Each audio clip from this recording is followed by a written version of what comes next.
How to delete a playlist on MX Player app. Hello guys, so in today's video I'm gonna show you how to delete a playlist on MX Player.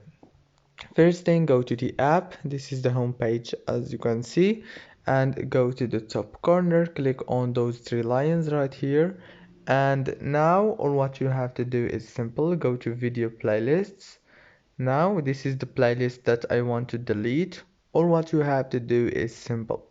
Click here on those three dots and click delete right here. Now click delete and it's deleted successfully.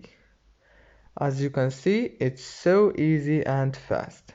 If this video was helpful, please don't forget to like and subscribe, and thank you so much for watching this video until the end. See you later.